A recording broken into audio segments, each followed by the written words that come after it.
Assalamualaikum warahmatullahi wabarakatuh. Alhamdulillahi rabbil alamin. Wassalatu wassalamu ala ashrafil anbiya'i wal mursalin Sayyidina Muhammadin wa ala alihi wa sahbihi ajma'in, amma ba'du. Hadirin sekalian jamaah Masjid Al-Maghfirah yang dirahmati Allah Ta'ala, alhamdulillah hari ini tidak terasa sudah hari ke-17 ya Pak, di puasa kita yang ke-17 di bulan suci Ramadan 1445 Hijriah. Mudah-mudahan ibadah puasa kita, qiyamul lail kita, dan semua yang kita lakukan di bulan Ramadan ini semakin mendekatkan diri kita kepada Allah Subhanahu wa taala, menjadikan kita semuanya semakin bertakwa kepada Allah Ta'ala. Amin ya rabbal alamin. Hadirin rahimakumullah, tema yang dituliskan oleh bagian takmir untuk hari ini tentang membersamai Ramadan, membersamai Al-Quran. Kalau tidak salah begitu, membersamai Al-Quran, membersamai Ramadan, ya itu dua hal yang saling terkait. Hadirin rahimakumullah, karena hari ini bertepatan dengan 17 Ramadan. Biasanya di masyarakat kita sering melaksanakan salah satu kegiatan mengisi Ramadan dalam bentuk peringatan nuzulul Quran. Nah, ini sedikit banyak kita akan mengkaitkan antara Ramadan, Al-Quran, dan momentum nuzulul Quran, agar kita bisa memaknai 17 Ramadan ini dengan hadirnya kita bersama di tempat ini, di kajian ini. Mudah-mudahan membawa pencerahan dan kita bisa lebih bisa mengamalkan apa yang seharusnya bisa kita tingkatkan. Baik, hadirin rahimakumullah, yang pertama saya ingin sampaikan nuzulul Quran sebagai momentum di bulan Ramadan, dan kita semuanya sudah diingatkan tentang kewajiban Ramadan. Di dalamnya ada kewajiban puasa di surat Al-Baqarah, lalu kemudian ditegaskan setelah diwajibkannya puasa di Ramadan, di ayat yang ke-185 setelah ayat tentang penetapan kewajiban puasa itu, Allah sampaikan, a'udzubillahi minasyaitonirrajim, syahrul ramadan alladzi unzila fihil qur'anu hudal linnasi wa bayyinatin minal huda wal furqan. Bulan suci Ramadan ini adalah bulan di mana Al-Quran diturunkan, yang kemudian diingatkan oleh Allah untuk apa? Hudal linnas, untuk petunjuk bagi manusia. Wa bayyinatin minal huda, dan penjelasan atas petunjuk itu. Wal furqan, dan sebagai pembeda antara hak dan yang batil.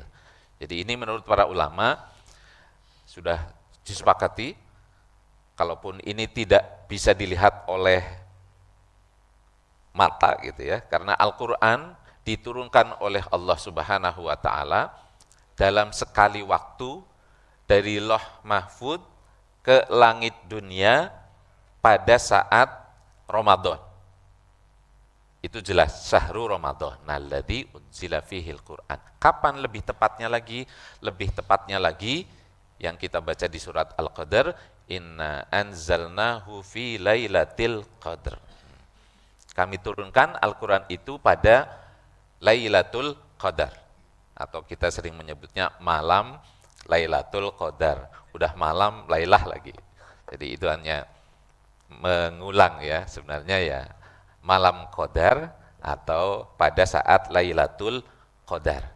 Sekaligus Allah turunkan, menurut para ulama, para sahabat dulu menyampaikan Al-Quran itu turun sekaligus pada Lailatul Qadar itu, tapi belum langsung diturunkan kepada Nabi Muhammad SAW, masih ada di antara Lauh Mahfud dengan bumi ini, jadi masih di langit dunia. Baru kemudian Allah turunkan ayat demi ayat atau rangkaian ayat demi rangkaiannya selama Nabi Muhammad SAW menjadi Rasul. Itulah masa turunnya Al-Quran yang tadarruj, yang berangsur-angsur. Nah, kenapa 17 Ramadan? Mungkin kalau Bapak dan Ibu baca langsung di Al-Quran, di teks hadis, sebenarnya belum sampai ditemukan kalau nuzulul Quran itu 17 Ramadan. Dari mana angka 17 di Ramadan sebagai nuzulul Quran? Itu hasil dari kajian para ahli sejarah yang menyampaikan kalau nuzulul Quran terjadinya pada Lailatul Qadar. Lailatul Qadar itu kapan? Ternyata ada ayat yang menyampaikan Yaumal Furqan, Yaumal Taqal Jam'an. Pada hari Furqan. Yaumal Taqal Jam'an, pada hari bertemunya dua pasukan. Ternyata ini berkaitan dengan sejarah Perang Badar. Bertemunya dua pasukan, pasukannya Nabi, kaum muslimin dengan kafir dari Quraisy Mekah. Yang menurut para ahli sejarah meyakini kapan Perang Badar? Perang Badar itu terjadinya pada tanggal 17 Ramadan. Pada saat para sahabat dulu sedang berpuasa. Jadi perang sambil puasa, puasa sambil perang. Nah, kalau kita kan puasanya sambil ya tetap bekerja ya, walaupun perangnya perang apa namanya, perang hawa nafsu, tapi itulah dulu para sahabat sempat melaksanakan sebuah peperangan itu di saat bulan Ramadan. Maka kemudian para ulama, para kiai di Indonesia tetap mengikuti acuan itu sehingga nuzulul Quran sudah dipastikan diperingati setiap tanggal 17 Ramadan. Dan kita bersyukur kepada Allah Subhanahu wa taala, ternyata yang memperingati nuzulul Quran di Indonesia itu dari level masjid, musola sampai ke istana negara. Jadi sejak zaman Pak Soekarno dulu, presiden kita yang pertama itu, nuzulul Quran itu dilaksanakan di istana negara. Dan itu kita patut bersyukur karena Allah Subhanahu wa taala membuka pintu para pembesar negeri ini untuk memperingati turunnya Al-Quran, agar Al-Quran itu betul-betul dimaknai dalam kehidupan kita dan bisa diamalkan. Baik, hadirin rahimakumullah, saya ingin sampaikan yang kedua, ini yang berkaitan dengan tema kita hari ini, agar Al-Quranul Karim yang diturunkan oleh Allah itu betul-betul kita fungsikan sebagaimana yang Allah maksudkan. Pertanyaannya kira-kira kalau saya tanya satu-satu, bapak-bapak di sini sudah mengamalkan Al-Quran yang diturunkan oleh Allah atau belum, Pak? Kira-kira berani nggak jawabannya sudah? Nah, ini saya ingin mengawali ini, jadi tidak harus dijawab secara langsung, tapi begini, ada satu kajian yang hari ini sudah jadi kajian kontemporer yang berkaitan dengan living Quran. Jadi Al-Quran itu seharusnya hidup dalam kehidupan kita kaum muslimin.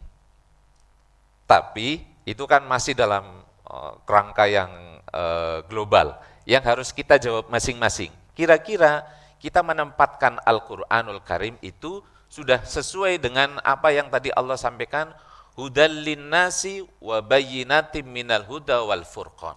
Al-Quran yang sudah jadi petunjuk, sudah jadi penjelasan dari petunjuk itu, dan sekaligus sudah bisa menseleksi mana yang harus kita ikuti dan mana yang tidak.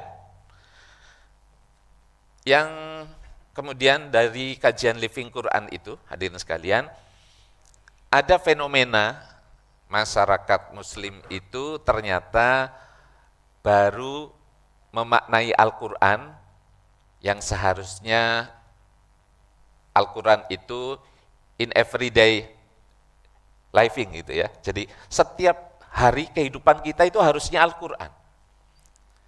sebagian orang yang pertama masih memaknai Al-Quran itu masih secara estetis, kira-kira. Bahasanya kita ini kayak masih jadi sesuatu yang bentuknya kebendaan, gitu ya, yang dinilai dengan kasat mata. Ini masyarakat kita kecenderungannya insya Allah sudah mulai terbiasa dengan Al-Quran yang dimaknai secara kebendaan. Jadi kita menghormati Al-Quranul Karim, yang kita juga bersyukur kepada Allah Subhanahu wa Ta'ala. Al-Quranul Karim itu kalau dicetak, ditulis, bisa dipastikan tidak ada satu pun Al-Quran yang berbeda dengan Al-Quran yang lain. Ya, jadi Al-Quran yang ada di Indonesia, di negara yang lain sudah dijamin. Inna nahnu nazzalna dzikra wa inna lahu lahafidun. Sesungguhnya kami itu yang telah menurunkan Al-Quran, kata Allah, wa inna lahu lahafidun. Dan sesungguhnya kami yang menjaganya. Jadi kalaupun mungkin pernah diketemukan ada konon katanya Al-Quran yang salah cetak, segera nanti akan teridentifikasi. Kita masih memaknai itu dalam bentuk yang tadi, benda. Dan termasuk masyarakat kita, Bapak dan hadirin sekalian, kan biasa kalau rumah itu biasa ada hiasan, ada ornamen, ada kaligrafi. Kita sudah mulai seperti di masjid-masjid. Ini kan selain doa, ini kan ayat. Rabbana atina fid dunya hasanah. Itu juga ayat. Jadi hiasan di dinding jadi kaligrafi itu jadi kultur kita. Boleh nggak kira-kira Pak? Boleh, gitu ya. Karena itulah sisi kita kemanusiaan yang menilai unsur seni, walaupun ya bukan itu tujuannya, gitu ya. Al-Quran ayat kursi, ya, di rumah itu kalau nggak ada ayat kursi takut nanti nggak ada berkahnya, banyak setan, gitu. Jadi akhirnya ayat kursi jadi kaligrafi. Boleh, gitu ya. Daripada menampangkan gambar-gambar yang seronok, yang nggak ada nilai kebaikannya, gitu ya. Ya akan lebih baik mungkin mengingatkan kita, ya. Bacaan ayat kursi, bacaan Yasin, Al-Fatihah, boleh dijadikan ornamen itu. Hanya mungkin nanti ada batasan-batasannya. Seperti kalau sudah dicetak dalam bentuk buku, mushaf, atau mungkin nempel di rajah atau di cincin, ya, yang ada kalimat-kalimat thayyibah, yang ada ayat itu, jangan dibawa ke kamar mandi, tidak boleh dibawa ke toilet. Itu adabnya begitu. Itu sudah dicontohkan oleh Nabi. Jadi Nabi Muhammad itu dulu ada cincin yang di situ ada kalimat thayyibah. Jadi kalau beliau ke toilet, cincin itu ditanggalkan dulu, gitu ya. Atau mungkin Bapak semua kan di handphonenya kan sekarang alhamdulillah juga salah satu bentuk living Quran itu di handphone itu sudah ada Al-Quran Android, gitu ya. Kalau Al-Quran yang ada handphone yang ada Al-Qurannya boleh nggak dibawa ke toilet? Boleh, asal ditutup dulu, gitu ya, ditutup bacaan Al-Qurannya. Karena itu sama seperti, ya, namanya juga smartphone, ya, handphonenya udah pinter, kayak orang juga di otaknya mungkin sudah ada ayat-ayat Al-Quran, tapi bukan berarti nggak boleh ke toilet, asal jangan baca di toilet, itu bentuk adab kita. Jadi ini yang pertama masih kita memaknai secara estetik tadi. Bukan tidak boleh, tapi itu juga salah satu bentuk yang bisa kita hargai dari karakter masyarakat, termasuk dalam seni, ya, seni kaligrafi, bahkan sudah sampai di MTQ, gitu ya. Tapi itu ada nilai kebaikan tersendiri. Baik, yang kedua, hadirin sekalian, yang mungkin masih bisa kita tingkatan untuk membersamai Al-Quran itu bisa naik satu tingkat dalam bentuk memfungsikan Al-Qur'anul Karim. Jadi secara fungsinya dalam kajian Living Quran itu walaupun masih bervariasi, tapi ya menunjukkan sesuatu yang positif. Jadi Al-Quran sudah menjadi bacaan rutin, menjadi bagian dari hafalan yang ada di dada kita. Tapi itu tingkatan yang masih perlu ditingkatkan lagi ya. Ya memang betul, Al-Quranul Karim itu satu-satunya kitab suci yang bisa dihafal secara utuh dari awal sampai akhir. Dan silakan Bapak dan hadirin, Bapak dan Ibu, kalau mau cari tahu, ada enggak kitab suci yang sampai dihafal dari depan sampai belakang? Ya, hanya Al-Qur'anul Karim yang punya spesialis seperti itu, bisa dihafal. Dan itu jaminan dari Allah Subhanahu wa taala, gitu ya. Kalau kitab suci yang lain mungkin antara satu cetakan dengan cetakan yang lain ada bahasanya, bahasa lain. Ya hanya Al-Qur'an yang bisa dihafal 30 juz itu. Nah, dari sisi fungsi kita di masyarakat juga kalau ada syukuran, kalau ada malam Jumatan, kita biasa yasinan, kita biasa zikiran, tahlilan, kemudian menyelipkan bacaan-bacaan Al-Quran itu pada sesuatu yang kita masukkan di rangkaian doanya. Dan itu betul menjadi bagian dari cara Allah Subhanahu wa taala mulai mengisi hidup kita dengan ayat-ayat suci Al-Quran. Walaupun masih dari segi bacaannya, dari tradisi kita untuk membaca dan bertadarus Al-Quran. Karena satu hal, Rasulullah SAW juga mencontohkan kalau Ramadan itu bacaan Al-Quran ditadaruskan. Jadi ini ada satu riwayat sahih riwayat Imam Bukhari, Imam Muslim, di mana Rasulullah SAW itu digambarkan oleh sahabat Ibnu Abbas radhiyallahu anhu. Kata beliau, karena Rasulullah sallallahu alaihi wasallam ajwadan nas wa ajwadu ma yakunu fi Ramadan. Jadi Rasulullah itu kalau Ramadan itu paling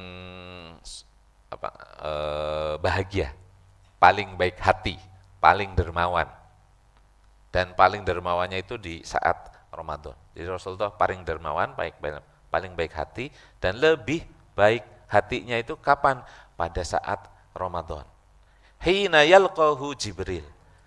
Ketika Rasulullah itu ditemui oleh malaikat Jibril. Fi kulli lailatin, di setiap malam. Fayudarisuhul Quran. Kemudian malaikat Jibril itu mentadaruskan Al-Quran bersama Rasulullah Sallallahu Alaihi Wasallam.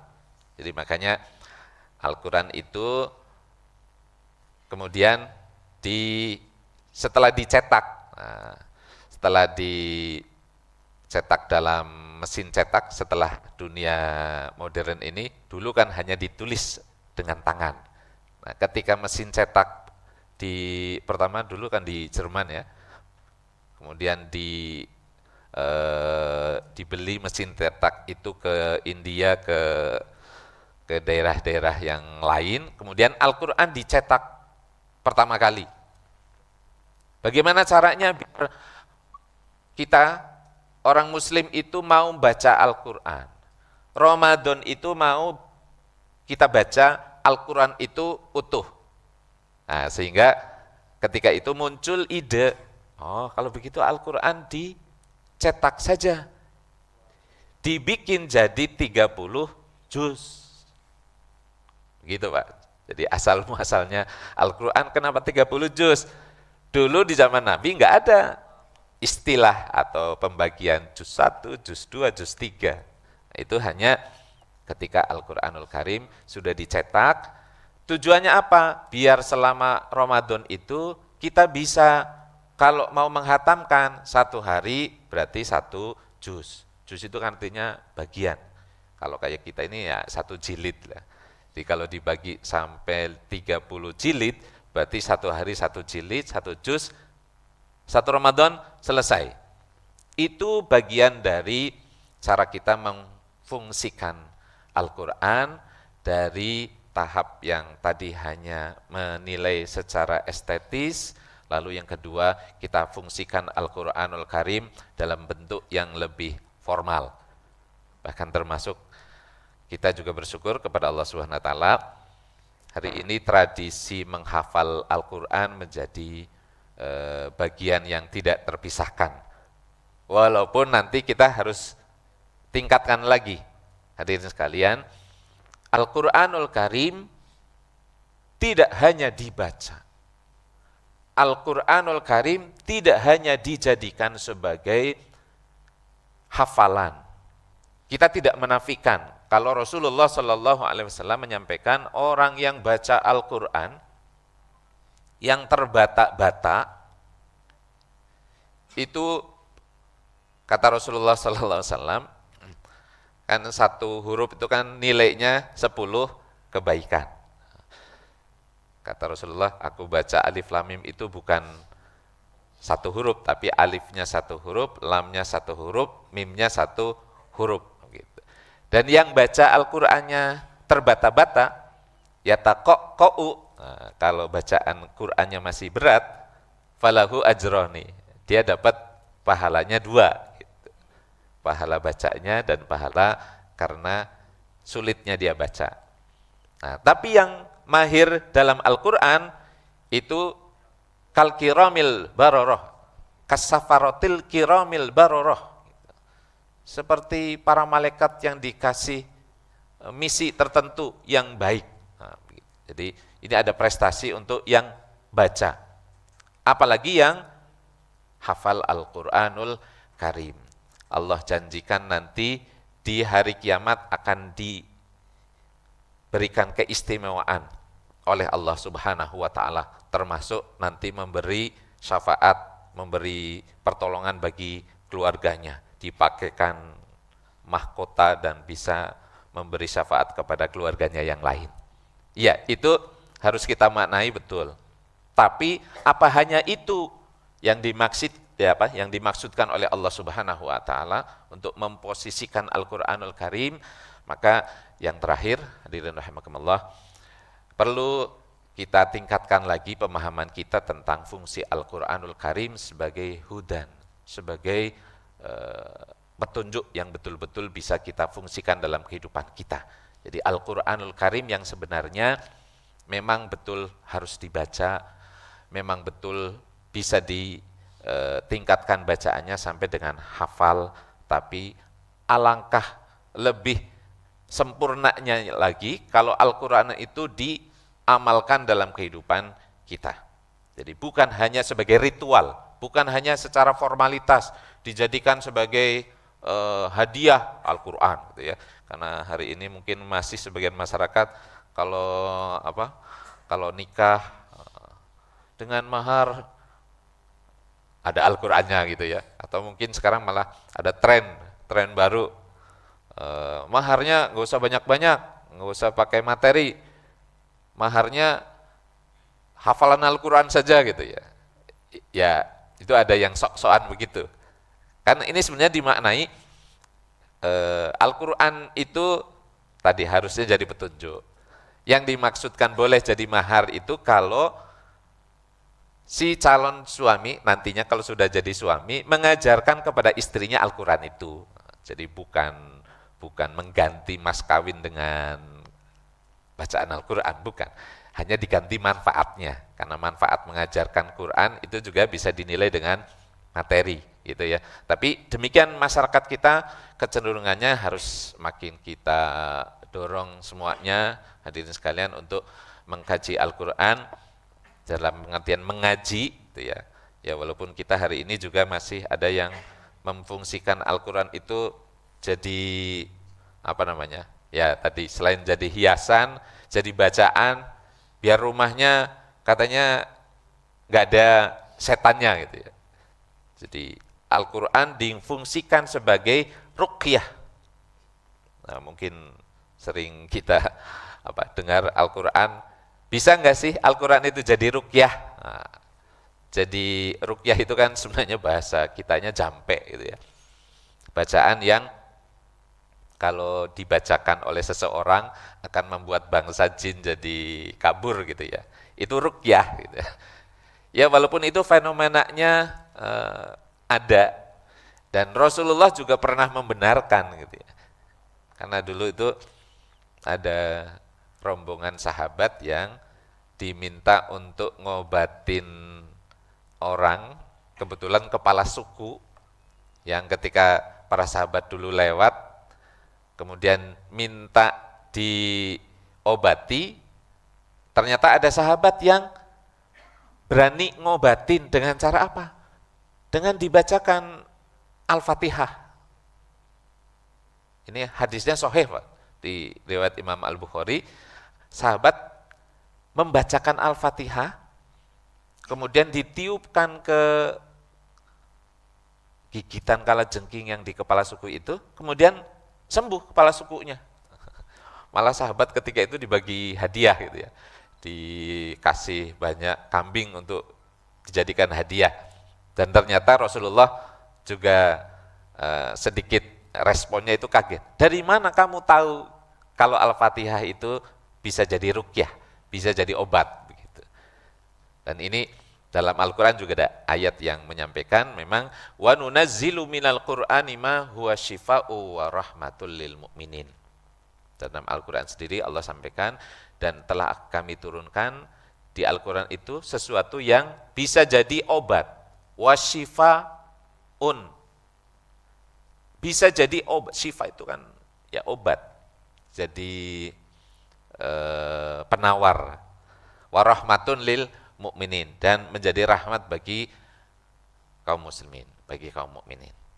Nah, yang ketiga, yang tadi itu lebih sempurna dari itu, kita amalkan dalam kehidupan kita agar Al-Quran itu betul-betul jadi petunjuk dalam kehidupan kita dan jadi rahmat bagi kaum mukminin. Amalan-amalan kita mari kita sesuaikan.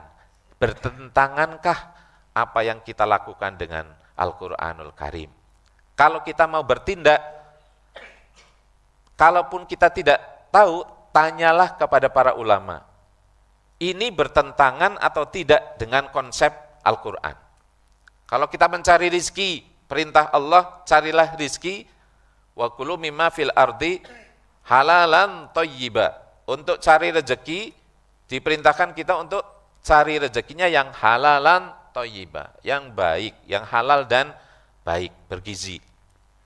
Jauhkan riba, wa ahallallahul bai'a wa harramar riba.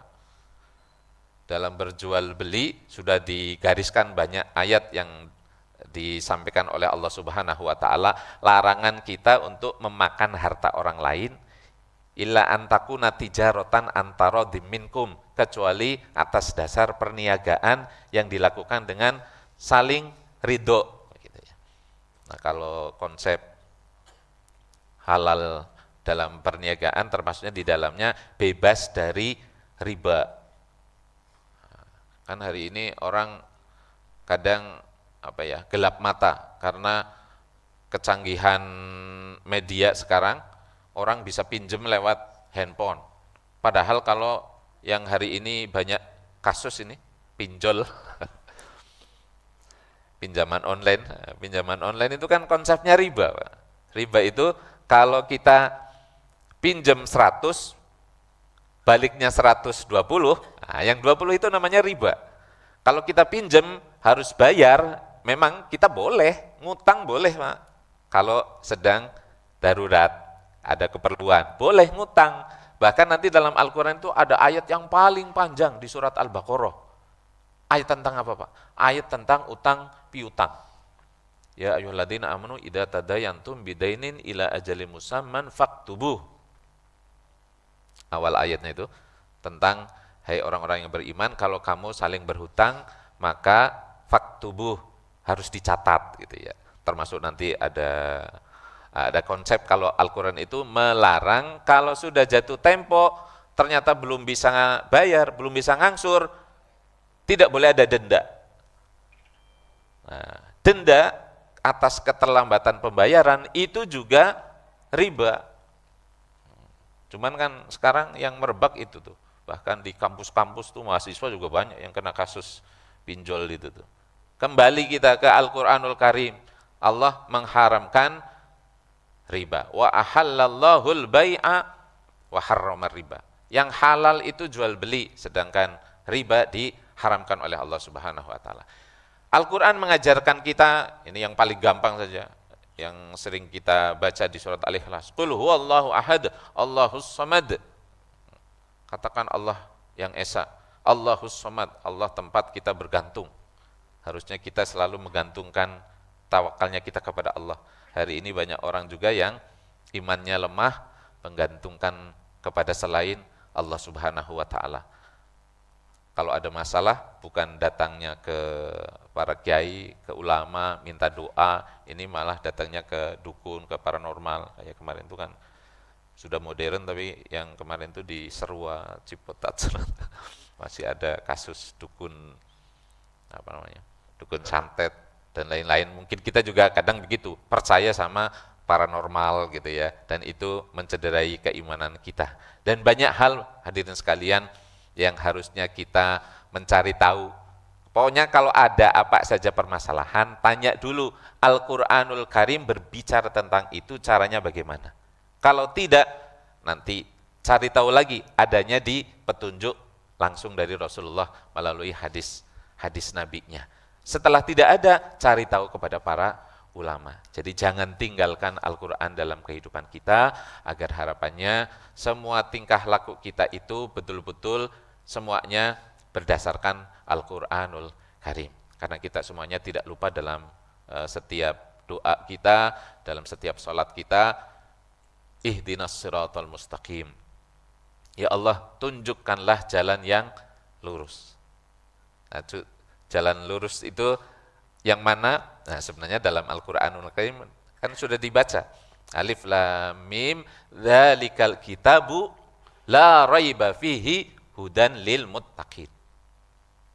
Alif lam mim, tidak ada keraguan di kitab Al-Quran itu, hudan lil muttaqin, petunjuk bagi orang yang bertakwa.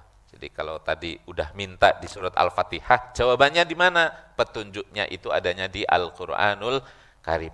Maka selayaknya petunjuk, kalau kita punya barang apapun pasti ada buku petunjuk pelaksanaan, petunjuk teknis. Dan sepertilah itu sesungguhnya Al-Quranul Karim ada dalam kehidupan kita. Demikian hadirin rahimakumullah, mengingatkan tentang pentingnya kita memaknai Ramadan sebagai momentum turunnya Al-Quranul Karim, sebagaimana yang kita peringati dalam Nuzulul Quran. Mudah-mudahan bermanfaat yang saya sampaikan, kurang lebihnya mohon maaf. Wallahul muwaffiq ila aqwamit thoriq. Wassalamualaikum warahmatullahi wabarakatuh.